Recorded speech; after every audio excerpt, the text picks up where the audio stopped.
How do you pray for somebody who you feel has really, really harmed you? So what, it's easy to sit there with the anger and the toxicity and the bitterness? That's easy? Oprah and her mom didn't have the best relationship.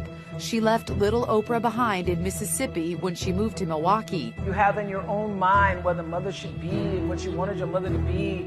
And in many cases, your mothers and your fathers can't be what your ideal is. What do you think is the biggest gift that you've given your daughter? I loved her the way that she loves people now. We didn't have a strong relationship. She never knew me. She never really knew who I was. The love that we're seeing Oprah give the universe really was born out of your love for her. Right. My mother and I had a complicated relationship. It wasn't until I became the famous Oprah Winfrey that I felt that she was even interested in seeing me. I remember the first night entering into that house and being told that I wouldn't be able to sleep with my mother and I wouldn't be able to sleep inside the house. It was because of the color of my skin. I don't know how I knew that, but I did. I went through a real period of self-discovery because you have to find other reasons for appreciating yourself. It's certainly not your looks.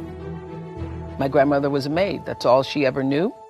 Many times my grandmother would whip me with switches. She would braid the switches together and I'd get a whipping. And then in the middle of whipping me, she'd say, "Stop your crying, stop your crying." And I'd get whipped until I would stop crying. And then afterwards, she would say, "You better wipe that pout off of your face. You better put a smile on your face." So you'd have to now act as though the beating that you just had didn't happen. I realized that that pain of not being able to express the emotion, that would be a huge pain body that I would end up carrying.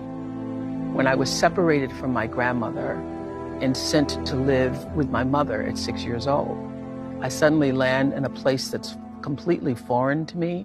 I don't know anybody. I don't really even know my mother. I walked into that space feeling completely alone and abandoned with no explanation of why I was being sent away.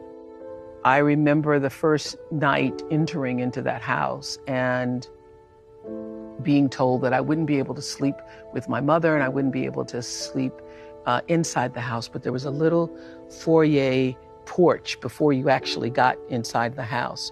And I was put outside to sleep there. I later realized it's because it was the color of my skin. And my mother was boarding with this very light-skinned black woman who could pass for white. And I could tell instantly when I walked in the room that she didn't like me. It was because of the color of my skin. I don't know how I knew that, but I did. Years later, Oprah continues to be judged and criticized for her appearance. The new assistant news director came to me and said, "You know, your hair is too long, it's too thick, your eyes are too far apart, your nose is too wide, and your chin's too long, and you need to do something about it." I went through a real period of self-discovery because you have to find other reasons for appreciating yourself. It's certainly not your looks. My name is Oprah Winfrey. Oprah spelled O-P-R-A-H, and if you noticed, it's Harpo spelled backwards. So this show that just getting underway nationally. Mm-hmm. It's going to do. It'll do well. And if it doesn't? And if it doesn't, I'm not defined by a show. You know, I think we are defined by the way we treat ourselves and the way we treat other people. You know, it would be wonderful to be, acclaimed as this, talk show host who's made it. That would be wonderful. But if that doesn't happen, there are, other important things in my life.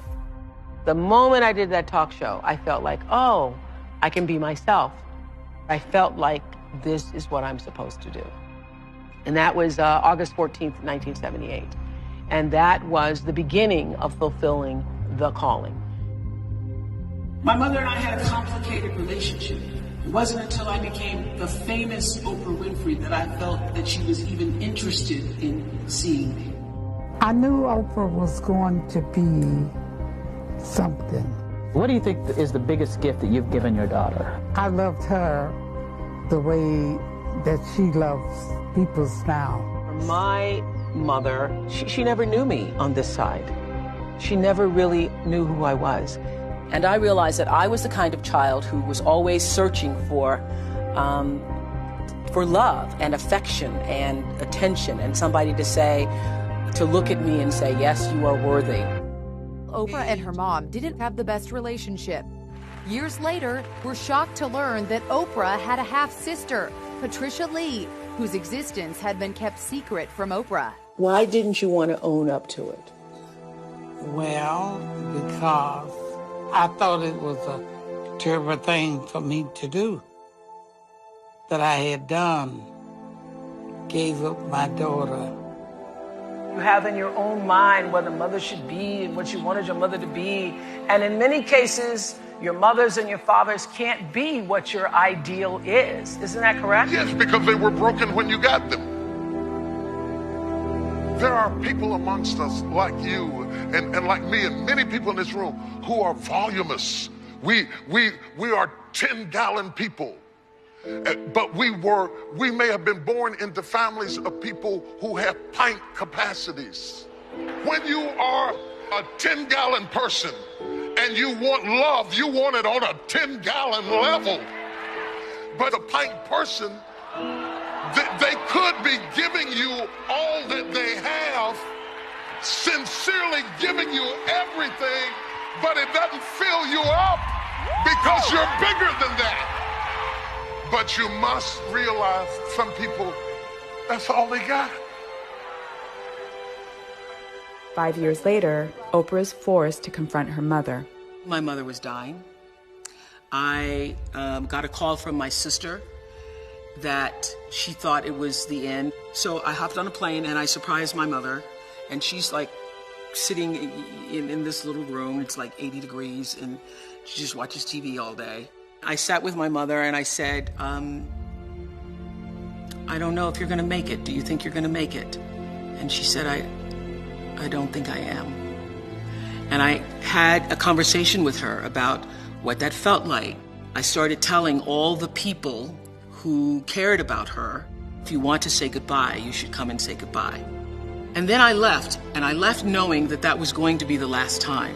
The next day, I had a bunch of meetings in California, and I canceled all of those meetings, and I went back to Milwaukee because I felt like I had not closed it. I wanted to make sure that I said everything I wanted to say. So I went back, and I waited for a way to say what I wanted to say.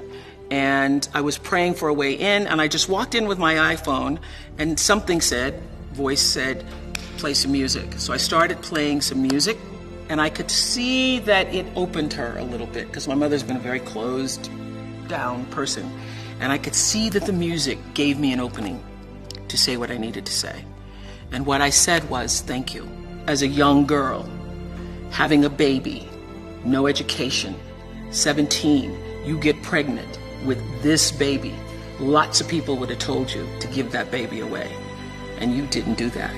And I know that was hard. And I want you to know that no matter what, I know that you always did the best you knew how to do.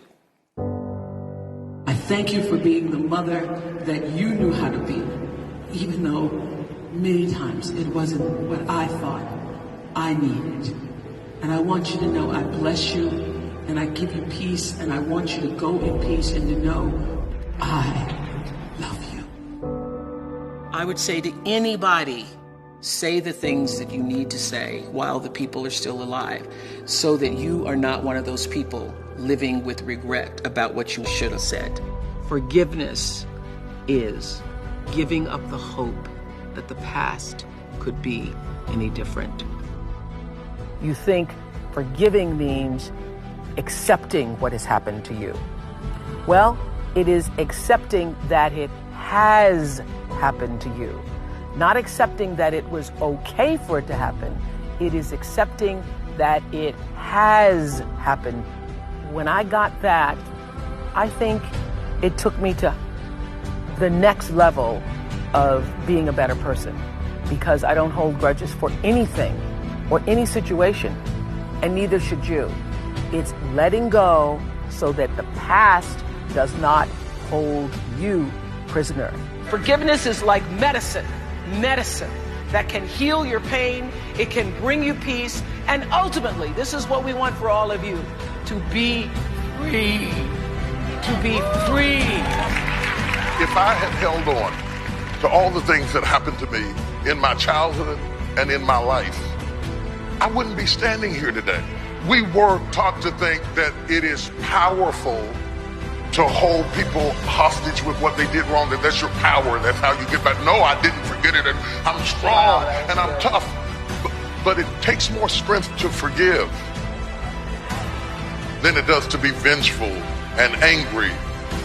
Forgiveness does not exonerate the perpetrator. It does not justify their behavior. Forgiveness is a gift you give yourself.